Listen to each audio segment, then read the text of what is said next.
It's time now for perspective. With fears that we're on course to see more plastic in the world's oceans than fish by 2050, environmentalists are getting increasingly inventive when it comes to galvanising support for their anti-plastics message. Marina DeBris is an ocean activist and artist who uses the rubbish she collects to make arresting and thought-provoking outfits. And as you can probably tell from her name, humour is an integral part of what she does. She joins us now from Sydney, Australia. Thank you so much for being with us here on France 24 today. Could you start off, please, by describing your work that often, I think it's fair to say, falls under the category of trashion? Yes, that is definitely part of it. Basically, everything is made of washed up pollution. So I go to the beach every day.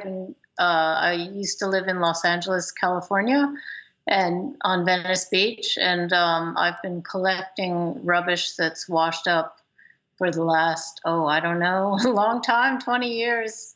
So I fashion it into sometimes wearable art, sometimes it's installations, sometimes it's sculptural pieces, sometimes it's two-dimensional pieces, sometimes it's film. So yeah, any sort of mechanism I can use to deliver the message of the pollution that we are creating that ends up in the ocean. Sorry, I didn't mean to interrupt you there. What exactly is that message more specifically? What do you want people to take away from your art? Well, takeaway is actually the term to stop using takeaway plastics mainly, and any, materials that are used once and then thrown away because, as they say, there is no away. It either ends up in the ocean or it ends up in landfill, and it's not much good in landfill either because it's creating methane.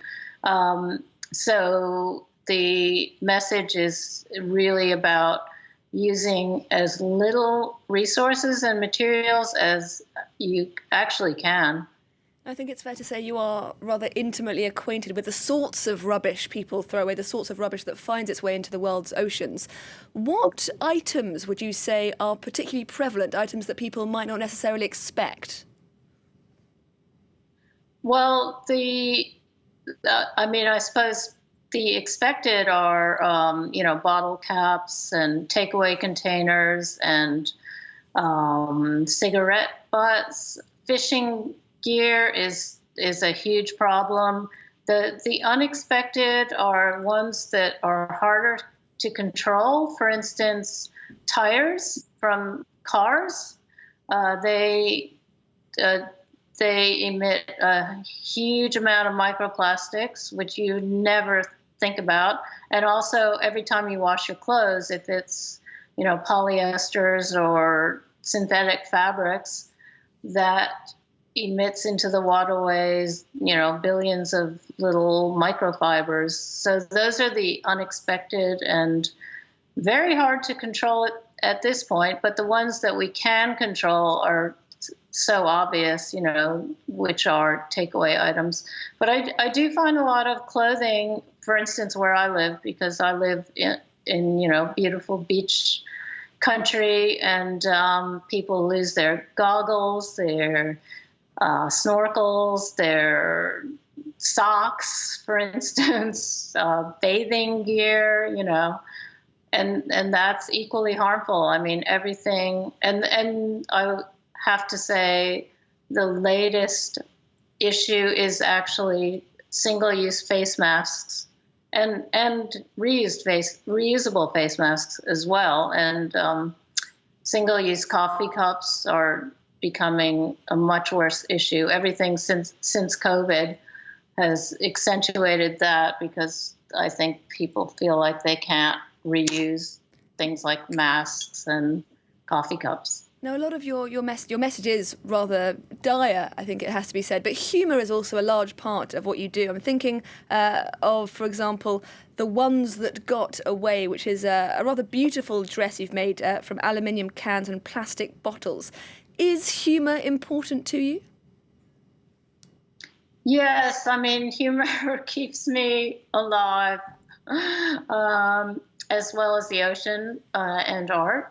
Um, and it's really easy to get people engaged when you use humor too.